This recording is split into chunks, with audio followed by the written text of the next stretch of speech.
आज हम दिल्ली सल्तनत के बारे में देखेंगे। फ्रेंड्स,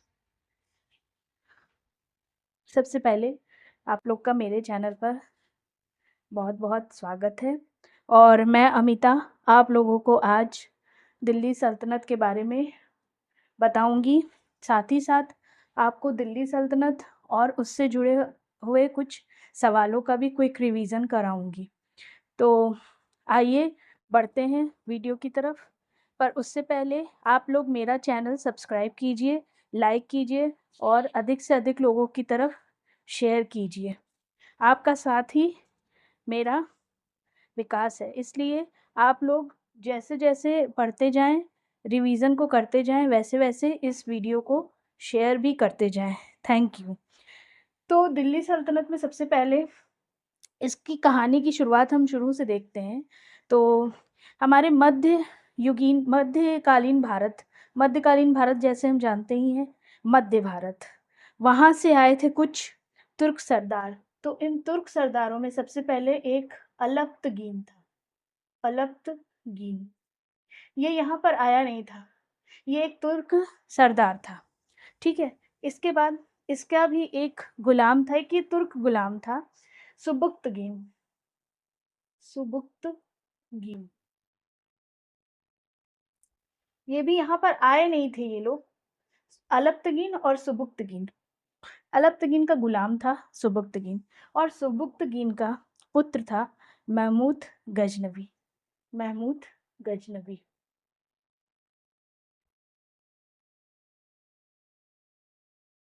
तो बात है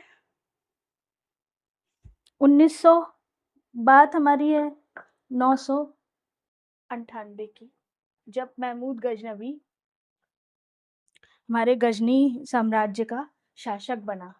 ठीक है। तो 998, तो 998 के बाद हम अगर आए तो हमें क्या मिलेगा? हमें मिलेगा 1000 ईस्वी। 1000 ईस्वी से लेकर के 1027 ईस्वी तक। तो इस टाइम पीरियड में इस महमूद गजनवी ने बहुत सारे आक्रमण किए, हमारे भारत पर आक्रमण किए। और इस आक्रमण का क्या उद्देश्य था? हमारे देश से लूटपाट करना और अपने गजनी साम्राज्य को बढ़ाना, उसको फ्लरिश करना और अपने साम्राज्य का विस्तार करना। यहाँ से अकल्पनीय चीज़ों की लूटपाट करके ले गया। यहाँ तक कि 1025 में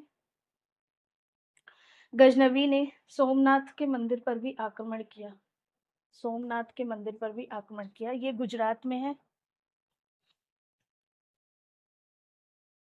और वहां से भी कई सारी चीज़ों को ये अपने साथ ले गया, अपार धन संपत्ति को लूट करके अपने गजनी साम्राज्य में लेके गया। तो हम देखते हैं कि मध्य भारत भी कितना डेवलप है। वो डेवलप हमारी ही चीज़ों से है, हमारे ही सामान, हमारे ही धन और हमारे ही संपत्ति से, वो हमारे ही संपदा से क्या है, डेवलप्ड है मध्य एशिया। ठीक है। तो 1025 में सोमनाथ पर इसने क्या किया? हमारा सोमनाथ पर आक्रमण किया। अब जाते जाते इसने अपना जो रास्ता था वो भी बदल दिया, अन्यथा इसकी बहुत ही लड़ाई हो जाती।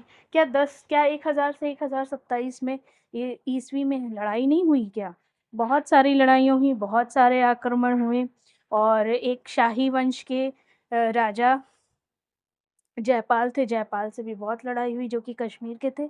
बहुत काफ़ी सारे युद्ध के बाद, यहाँ तक कि 3 आक्रमण होने के बाद जयपाल ने तो अपना आत्मदाह ही कर लिया। और गजनवी से हार का सामना वो बर्दाश्त नहीं कर पाए, हार को। और 1027 में फिर इस लूट का बदला लेने के लिए जाटों पर आक्रमण, जाट जो होते हैं जब ये जा रहे होते हैं तो जाट इन पर हमला करते हैं, और जाटों से बदला लेने के लिए 1027 में ये अंतिम हमला करता है गजनवी 1027 में जाटों पर अंतिम हमला करता है। और इसके बाद 1030 में गजनवी डेथ कर जाता है, इनकी हत्या हो जाती है, खत्म हो जाती है। ठीक है। तो ये हमने गजनवी के बारे में जाना। ठीक। तो इन पर जो भी क्वेश्चंस बनने वाले हैं, आप इस तरह से अगर आप याद करते हैं, एक लाइन बाय लाइन हम क्या कर रहे हैं, क्रोनोलॉजिकली इसको याद कर रहे हैं, तो अगर कालक्रम के अनुसार आप इसको याद करेंगे तो आपको याद भी होगा और प्लस आप इसमें आने वाले जो भी क्वेश्चन हैं उनको भी आप कर पाएंगे। ठीक है। तो गजनवी के बाद अब देखिए, गजनवी के बाद एक और शासक का आक्रमण होता है। तो मध्य एशिया में मध्य भारत में, मध्य एशिया में, मध्यकालीन भारत में गजनवी नाम का एक साम्राज्य तो था ही, इसके बाद एक और साम्राज्य आता है। ठीक है। वहाँ पर और भी साम्राज्य का उदय हो रहा होता है, जिसमें से गौर साम्राज्य भी था। इसमें से क्या था? गौर साम्राज्य भी था। ठीक है। गौर साम्राज्य था और खुरासान था। खुरासान भी एक जगह थी। गौर साम्राज्य भी था। ख्वारिज्म थे। ठीक है। ये सभी साम्राज्य गजनी के साथ साथ फल फूल रहे थे, बढ़ रहे थे। तो गौर साम्राज्य में का ही एक और शासक जो 1173 ईस्वी में 1173 ईस्वी में क्या बनता है? गौर साम्राज्य का शासक बनता है। ठीक है। और इसका नाम क्या है? मोहम्मद गौरी। मोहम्मद गौरी ये क्या करता है? गौर साम्राज्य का शासक बनता है। ठीक है।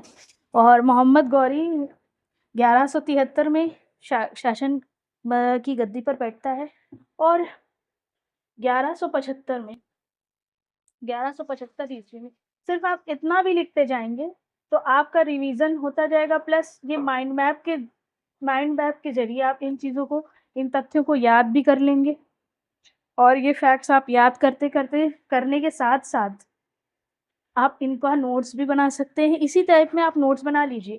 ठीक है।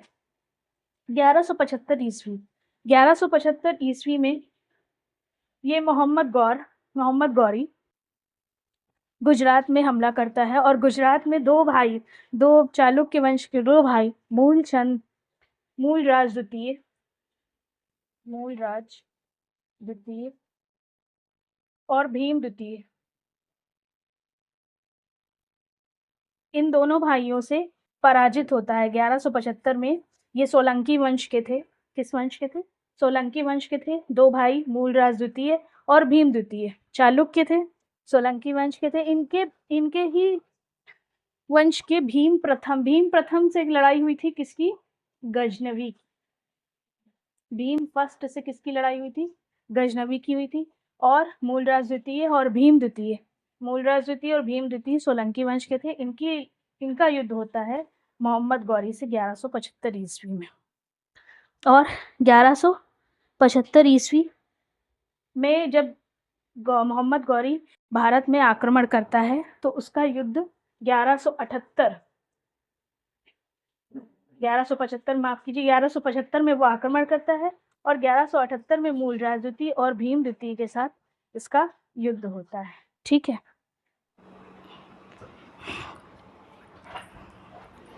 Hello friends, welcome to all of you in my YouTube channel. So here I am again to explain. मैं आज फिर से explain करना चाहती हूँ all the facts of history.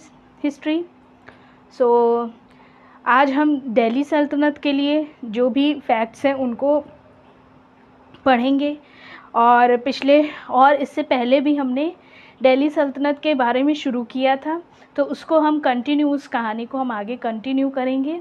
और बहुत ही ये क्योंकि क्विक रिवीजन है इसलिए बहुत ही कम शब्दों में नोट्स मैंने दिया है।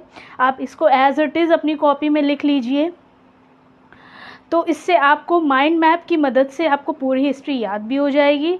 प्लस हम कालानुक्रम से चल रहे हैं तो आपका एक क्वेश्चन ये भी तैयार हो जाएगा कि कालानुक्रम में अगर जो भी प्रॉब्लम आएंगी, जो भी क्वेश्चंस आएंगे एग्ज़ाम में, आप उनको टैकल करने में आप अच्छे से ईज़िली टैकल कर लेंगे, उनको कर लेंगे। तो इसलिए हम चलते हैं अपनी कहानी में आगे। तो 1173 ईस्वी तक बात हो गई थी और मोहम्मद गौर शासक के रूप में उभरा था और उसने फिर से भारत पर आक्रमण किया। लेकिन यहाँ पर वो भारत पर आक्रमण लूटपाट के लिए नहीं करना चाहता था, जैसे गजनवी लूटपाट के लिए भारत में आक्रमण करना चाहता था, वैसे ही मोहम्मद गौरी का अलग पॉइंट ऑफ व्यू था। इसका अलग आप कह सकते हैं इसकी अलग एक रणनीति थी। ये अपने राजनीतिक विस्तार के लिए भारत में आक्रमण करना चाहता था। तो मोहम्मद गौरी का 1173 में राज्याभिषेक होता है, वो अपनी गद्दी पे बैठता है।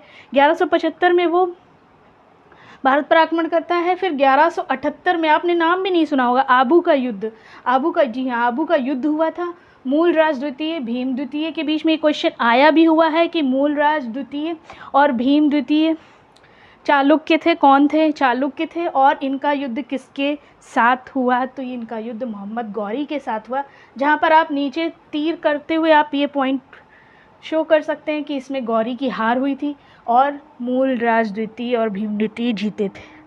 तो आबू का युद्ध 1178। इसके बाद फिर यहाँ पर गौरी रुकता नहीं है, अपने युद्ध की नीतियों में बदलाव करते हुए वो फिर से 1191 में तराइन के युद्ध, तराइन का प्रथम युद्ध, जो कि पृथ्वीराज चौहान, लिख लीजिए आप लोग, पृथ्वीराज चौहान और गौरी के मध्य हुआ था, जिसमें गौरी हार गया। तो प्रथम तराइन के युद्ध में गौरी हार जाता है और पृथ्वीराज चौहान इसमें क्या होता है? जीतता है। ठीक है, तो पृथ्वीराज चौहान इसमें जीत जाता है और यहाँ पर आप लोग लिख लीजिए पृथ्वीराज चौहान, इनकी विजय हुई थी और गौरी की हार हुई थी। इसके बाद 1192 तराइन का द्वितीय युद्ध, ये फिर से पृथ्वीराज चौहान और गौरी के मध्य होता है, पर गौरी इसमें जीत जाता है क्योंकि पृथ्वीराज चौहान के साथ उनके एक मित्र जयचंद ने धोखा कर दिया था, गद्दारी कर दी थी, इसलिए गौरी यहाँ पर जीत जाता है। फिर 1194 में चंदावर का युद्ध होता है। चंदावर का युद्ध इसी जयचंद और मोहम्मद गौरी के बीच में होता है, जिसमें फिर से मोहम्मद गौरी ही विजयी होते हैं और अपनी 2 विजयों के बाद, इन विजयों के बाद वो जान जाते हैं कि हमारा भारत में हमें रोकने वाला कोई नहीं हो, अपने साम्राज्य का विस्तार करते हैं और दिल्ली सल्तनत को कुतुबुद्दीन ऐबक के हाथ में छोड़कर चले जाते हैं। तो यहाँ से कुतुबुद्दीन ऐबक क्या होता है? गौरी का, मोहम्मद गौरी का एक गुलाम होता है और 1206 ईस्वी आते आते मोहम्मद गौरी भी डेथ कर जाते हैं, इनकी मृत्यु हो जाती है, इनकी हत्या कर दी जाती है। फिर इनके गुलाम कुतुबुद्दीन ऐबक आते हैं 1206 में। तो 1206 में कुतुबुद्दीन ऐबक, अब इनके द्वारा किए गए कुछ कार्य भी हैं, इनको गुलामों का गुलाम भी कहा जाता था। इल्तुतमिश को गुलामों का गुलाम भी कहा जाता था। ये भी गुलाम थे लेकिन इन्हें नहीं कहा जाता था। ठीक है, फिर अब लाहौर क्यों नाम आया? क्योंकि लाहौर को इन्होंने अपनी राजधानी बनाई थी। फिर ऐबक की मृत्यु हो जाती है 1210 में, लेकिन इससे पहले कुतुबुद्दीन ऐबक ने कुव्वतुल इस्लाम नाम की मस्जिद का निर्माण कराया दिल्ली में। कुव्वतुल इस्लाम नाम की मस्जिद का दिल्ली में, ये क्वेश्चन आता है कुव्वतुल इस्लाम का किसने निर्माण कराया था? तो आप लोग बता सकते हैं कुतुबुद्दीन ऐबक ने। और 2.5 दिन का झोपड़ा नाम की मस्जिद अजमेर में बनवाई थी। ये 2.5 दिन का झोपड़ा क्या था?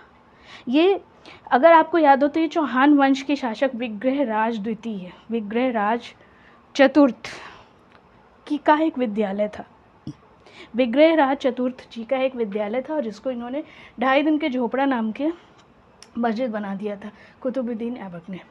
फिर इन्होंने कुतुब मीनार की भी नींव रखी थी, कुतुब मीनार की। ठीक है, अब 1210 में ऐबक की मृत्यु हो जाती है। कैसे मृत्यु होती है? चौगान खेलते हुए। चौगान आप सभी जानते हैं, पोलो गेम खेल रहे होते हैं, घोड़े से गिरने के बाद इनकी मृत्यु हो जाती है। फिर इनका जो उत्तराधिकारी होता है आराम शाह, वो सिर्फ 8 महीने तक ही, गौर कीजिएगा, 8 महीने तक ही शासन कर पाता है और आराम शाह की हत्या इल्तुतमिश के द्वारा हो जाती है और इल्तुतमिश ही 1211 में दिल्ली का शासक बन बैठता है और इसे ही गुलामों का गुलाम कहा जाता है। अब आप मुझे बताएं कमेंट करके कि इसे गुलामों का गुलाम क्यों कहा जाता था। और ऐसे ही जानकारी के लिए, और इन्हीं सब फैक्ट्स के लिए आप मेरे चैनल को सब्सक्राइब कीजिए। अच्छा, ये सारी बातें, ये सारा कालानुक्रम मैं नहीं आपको बता रही हूँ, ये अलबरूनी की किताब किताबुल हिंद में ऐसा लिखा हुआ है। तो अलबरूनी की किताब भी आपको मालूम चली, किताबुल हिंद, इसका दूसरा नाम है तहकीकात हिंद। और इस किताब में इन सभी मोहम्मद गजनवी से लेके गौरी और उस समय के मध्यकालीन भारत के बारे में पूरा विस्तार से विवरण दिया हुआ है। आप इसे पढ़िए और अपने क्वेश्चंस एग्ज़ाम में सही कर पाने में सक्षम हो। इसी शुभकामना के साथ thank you very much. Please subscribe my channel. आप लोग का शेयर, आप लोग का लाइक ही मेरा एक टीचर का मोटिवेशन है। Thank you so much. God bless you.